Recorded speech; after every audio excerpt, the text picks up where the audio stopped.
Assalamu alaikum wa rahmatullahi wa barakatuh. How are you guys doing? And welcome to another episode of the MH Podcast, a podcast which is extremely irregular but also very content rich. We have with us a heavyweight of the public speaking world in Pakistan. He's a practicing psychologist.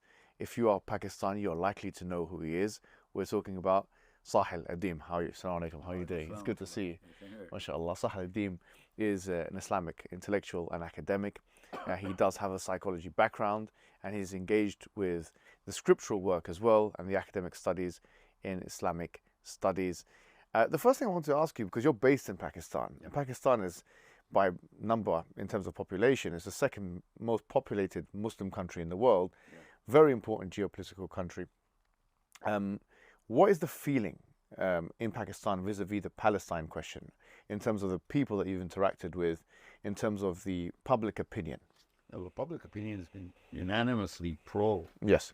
action, not just Palestine. That's Really? the next step there. We got to take an action. And the people are just literally calling out that, if you can't go, just send us. Mm-hmm. And I'm talking about the army. They're just like, if you're not going to go yourself, that, we're voluntarily, women and men together, old people, boys and girls. Well, for youth is very, very energetic about, something has to be done.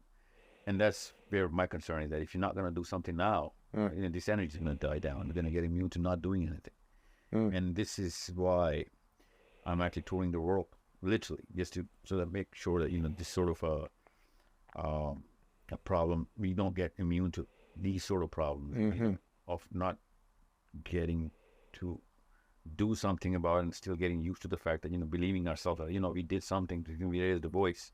That's not going to solve anything in Palestine. Raising a voice is not the solution. Actually doing something about it politically. And by the end of the day, it's a game of attrition. And if we have enough millions of Muslims coming together, creating more of a bomb that can actually have the potential to literally blow, that's what's going to strike fear in the people who are going to actually make some decisions. Absolutely. And Pakistan is one of those countries that if anything does happen from there, it's going to have a seismic effect across the whole region. And you're saying that from your interactions with people, people are affected psychologically in Pakistan. They really are. It's pretty practical depression. Really? Like, as literal as it gets now. And people are not just, it's not lip service going on. Yeah. As a domestic individual, people are crying, praying. And, just because I move around in universities and, different public sessions, people are just, asking for my account number, like trying to push money. And because I say no, because, we have to actually know where to actually funnel, where, real Gaza help has to go to. So it's not just, they're not just talking about it. They really want to do something about it. And when regular men and women, are so serious about something, that means, it's not just, it's gone deep enough. And my contention is that local Pakistanis are not going to be able to push the snowball. It's not going to create much of an effect. That's why I'm going all over the world. And most of them are Indian Pakistanis. They listen to me. So what I am trying to do is to cover a 360 angle so that we can put more pressure on the Pakistanis and do a very strong political push from the government, so that even if they don't do anything about it, it's not about shooting the gun, it's about showing the gun. And we're not showing the gun. That's my problem, because Israel has to know that, we are caring. And right now he believes that we're not. And I know why any, Netanyahu would believe that we're not caring, because they know where the bullets are, and then they have the keys to the safe. And I really need to show any Benjamin or any future Benjamin Netanyahu that it's not just that fact that we're caring, but we know how to actually shoot. And it's not the government, it's the people. By the end of the day, if there's enough pressure on any government, let alone a Pakistani government, then, America doesn't really count, or England doesn't really count.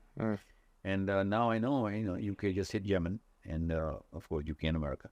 And it's a decoy. They're going to do whatever it takes so that the Palestine bomb does not detonate. And I believe that Pakistanis can detonate the Palestine bomb, and I'm pretty sure the Iran-Pakistan conflict is another way to release the gas from that, this whole plutonium that is being created. You mentioned about that people are really affected by this. Would you say it's causing somewhat of a spiritual awakening as well? so ironic that you said that, because I've been actually moving for Palestine for the last 5 years now. Yeah. Actually, way more than that, actually, when Mavi Mamre happened. This is like 6, 7 years ago. And I was not famous enough that people were not, not getting enough numbers.